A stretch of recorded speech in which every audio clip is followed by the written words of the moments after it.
하나님의 말씀 민수기 10장 29절에서 36절까지의 말씀입니다. 민수기 10장 29절에서 36절까지의 말씀을 교독하겠습니다.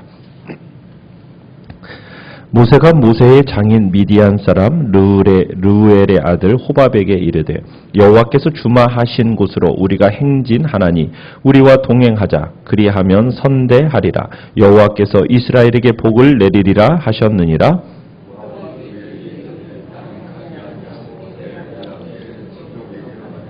모세가 이르되 청하건대 우리를 떠나지 마소서. 당신은 우리가 광야에서 어떻게 진칠지를 아나니 우리의 눈이 되리이다.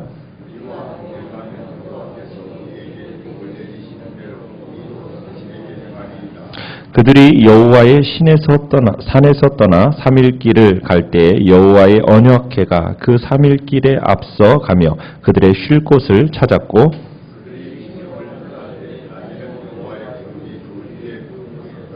궤가 떠날 때에는 모세가 말하되 여호와여 일어나사 주의 대적들을 흩으시고 주를 미워하는 자가 주 앞에서 도망하게 하소서 하였고 궤가 쉴 때에는 말하되 여호와여 이스라엘 종족들에게로 돌아오소서 하였더라. 아멘. 오늘 말씀의 제목은 그늘의 은혜라는 제목으로 말씀을 나누고자 합니다. 이스라엘 백성들이 이제 광야 여정을 이제 시작하면서 그 시작 전에 1년이라는 기간 동안을 어떻게 보면 기도하면서 준비를 했습니다. 그리고 또한 민수기 1장에서 10장까지에서 보여주는 것처럼 떠날 채비를 완벽하게 했죠. 어떻게 보면 인간이 할 수 있는 최선을 다하고 하나님의 인도하심에 따라서 그분과 함께 길을 떠나는 겁니다. 모든 준비를 마친 이스라엘. 가나안을 향하여 떠날 때쯤 모세가 자신의 처남이었던 호밥에게 길 안내를 부탁하는 장면이 오늘 본문에서 나옵니다. 모세가 호밥에게 요청하는 것은 무엇입니까? 이제 이스라엘 백성과 함께 동행해 줄 것을 요청하고 있는 겁니다. 그러면서 지금 자신들이 가는 곳은 하나님께서 주시기로 약속하신 곳이라고. 그래서 하나님께서 이스라엘에게 복을 내리실 거라고 약속하셨다고. 그러니 함께 가자는 겁니다.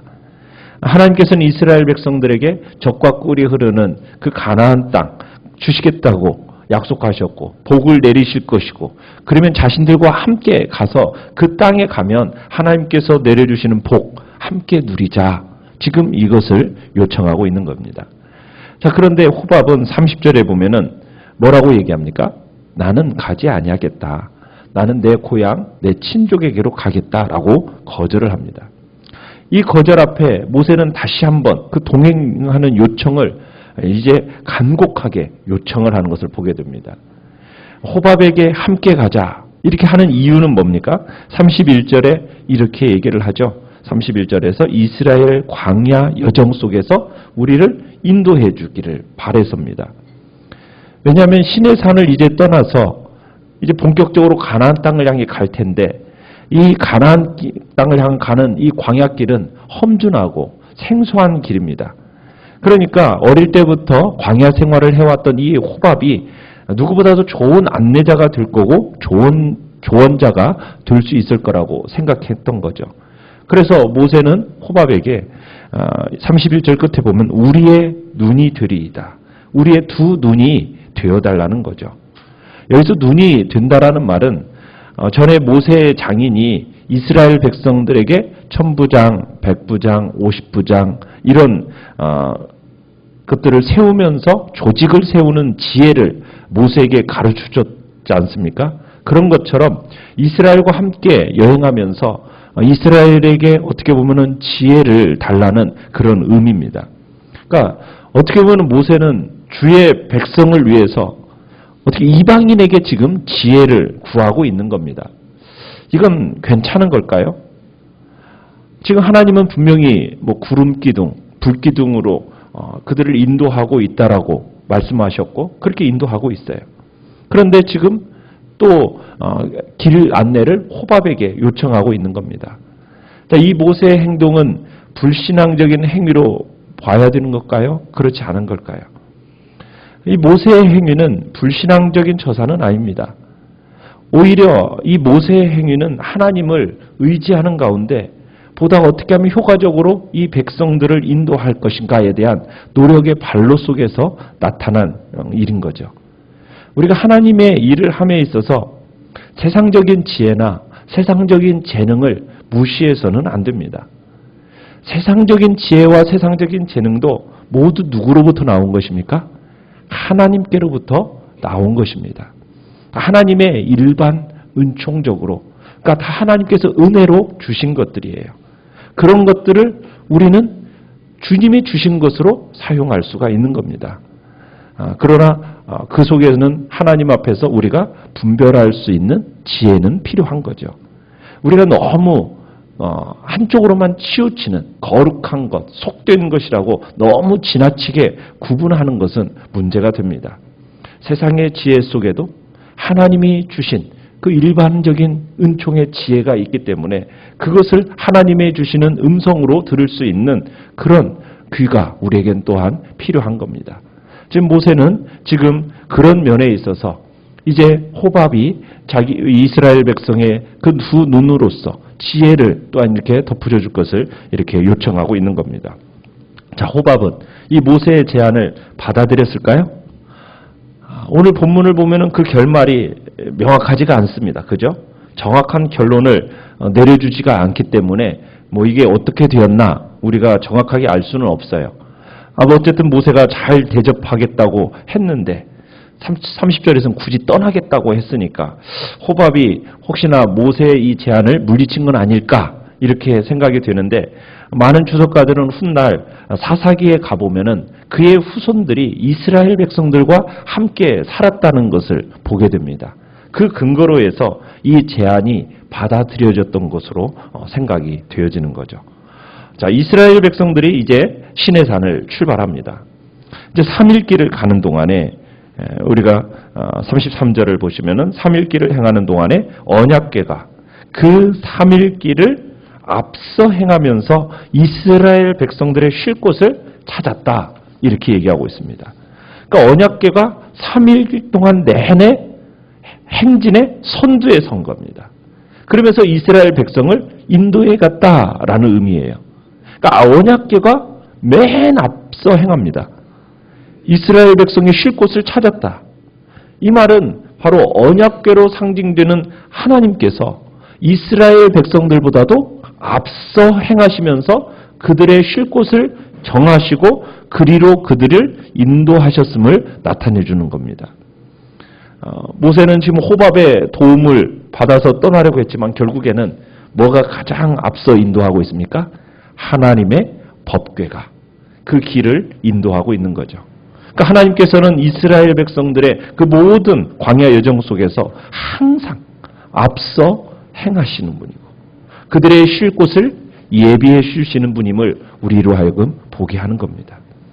하나님과의 이 여정, 어떻게 보면은 하나님 앞에 모든 것을 맡기는, 온전히 믿는 그 믿음을 요구받고 있는 겁니다. 자, 3일길을 행진할 때, 자, 어떤 자연현상이 일어나고 있습니까? 34절에 보면은, 낮에는 여호와의 구름이 그 위에 덮였었더라. 자, 가나안 땅을 향해 가는데, 광야를 지나지 않습니까? 그런데 그 광야길을 행진하는 데 있어서 여호와의 구름이 이스라엘 백성 전부 그 위를 덮었다라는 거예요. 거대한 구름막이. 어떻게 보면 200만 명 이상의 사람들 전체를 그 구름막이 다 덮어주면서 그들의 진행을 따라 이동하고 있다라는 겁니다. 하나님의 놀라운 기적의 역사가 나타나는 거죠. 낮에 행진할 때 왜 이 여호와의 구름이 그들을 덮었겠습니까? 광야에는 낮에는 말할 수 없는 뜨거운 열기가 노출되어지기 때문에 생명을 위협하는 거예요. 그러니까 하나님께서 이스라엘 백성에게 구름으로 그 그늘의 은혜를 베푸셨던 겁니다. 초자연적인 그 보호. 그래서 이스라엘 백성들 하여금 그 사막의 뜨거운 태양 아래서도 안전하게 행진할 수 있었던 겁니다. 계속 보호하심이 있었던 거죠. 이 세상도 마찬가지입니다. 광야와 같이 험준한 세상 아닙니까? 사망의 음침한 골짜기 같은 곳을 우리는 계속해서 지나가는 곳이에요.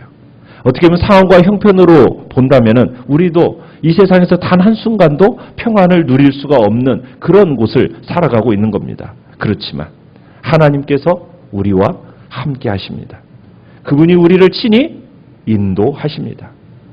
상황이 아무리 좋지 않다고 형편이 아무리 어려울지라도 우리는 그 하나님의 보호하심과 함께하심과 인도하심 속에 있다는 것을 믿고 우리는 평안과 안식을 누리며 살아가야 될 것입니다.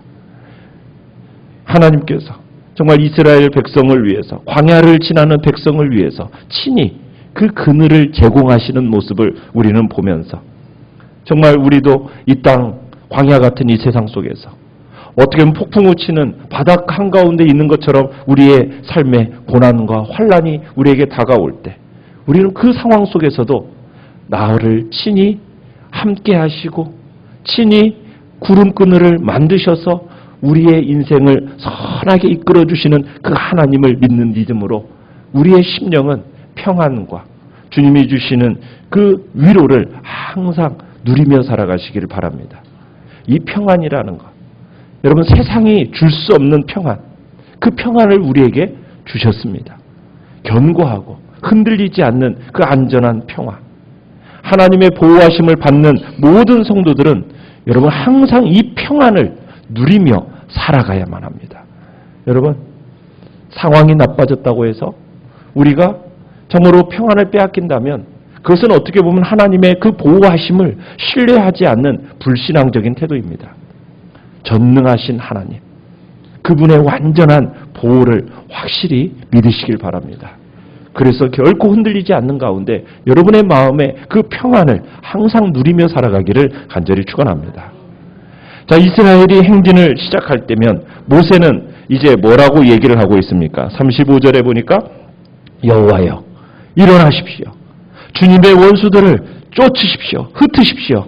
주님을 미워하는 자들을 주님 앞에서 쫓으십시오. 자, 이스라엘은 하나님의 법궤를 따라서 이제 전쟁에 임하는 자세로 이제 행진하는 것을 보게 됩니다. 이제 모세는 궤가 쉴 때에는 뭐라고 얘기합니까? 36절에서 여호와여 이스라엘 종족들에게로 돌아오소서. 수천만의 이스라엘 백성들에게로 돌아와 주십시오. 이 모세가 외치는 구호는 마치 전쟁을 시작하는 군대가 진군을 알리는 소리처럼 느껴집니다. 어떻게 보면 이스라엘의 행진이라는 것은 어떻게 보면 평화롭기는 하지만은 하나님이 우리가 민수기 1장에서 10장에서 보는 것처럼 이 이스라엘 백성은 어떤 모습입니까? 군대처럼 느껴지지 않습니까? 행진하는 순서도 정해주시고 그 순서를 따라 절대적으로 따라오라. 아멘 이런 점을 감안했다면 이스라엘은 지금 어떤 삶을 살아가고 있는 거예요? 전쟁터로 진군하는 군대의 모습입니다. 마찬가지로 우리는 이 땅 가운데서 어떤 존재로 부름을 받았습니까? 이 땅 가운데서 예수 그리스도의 좋은 군사로서 참으로 군인의 삶과 같이 군대로서 정말 하나님 앞에 우리는 부름을 받은 겁니다. 약속을 땅하여 행진하는 군인으로서 정말 마귀와 싸워 이기는 어떻게 보면은 영적인 전쟁을 치러나가는 군대로서 우리는 부름을 받았습니다. 하나님의 군사로서 우리가 이 땅을 살아가는 그 삶에 임해야 될 것을 보여주고 있는 겁니다. 이스라엘 백성들 참 사막의 뜨거운 그 태양 아래서 험준한 그 광야길을 걸어가면서 평안하고 안전할 수 있었어요. 여러분 그 이유가 뭡니까? 그늘이 되시는 그 하나님, 그 하나님이 그들의 머리 위를 구름으로 딱 덮으시고 안전하게 인도하고 계셨기 때문이에요. 우리의 삶도 마찬가지입니다. 하나님이 우리의 인도자가 되시고 그분의 인도를 받으면서 살아가는 삶이 가장 안전하고 평안한 삶입니다. 그러기에 우리도 이러한 하나님의 인도를 받으면서 한 걸음 한 걸음 나아가시길 바랍니다. 절대로 내 마음대로, 내 생각대로, 내 계획대로, 내 뜻대로 살다가 여러분 참으로 너무 고통스러운 그 길로 가지 마시고 오직 하나님의 인도하심을 따라 하나님의 뜻대로 살아가는 복된 자리에 있기를 간절히 축원합니다. 그럴 때 우리의 인생이 하나님이 완전한 보호 아래서 완전한 평안을 누리며 살아가게 되는 것입니다. 하나님은 우리보다도 항상 앞서 가셔서 우리를 위해 유익한 것을 마련해 놓으시는 하나님임을 믿으시길 바랍니다. 하나님이 우리를 도와주신다면, 그 도와주신다는 사실을 믿는다면 어떠한 힘겨운 길을 갈 때에도 우리는 그 속에서 보호받고 있다는 것을 기억하시면서 지치고 힘들고 헉헉대는 우리의 인생 속에 하나님의 그늘의 은혜가 끊임없이 베풀어져 있음을 믿고 주님이 주신 위로와 평안 속에서 능력 있게 살아가시기를 간절히 축원합니다.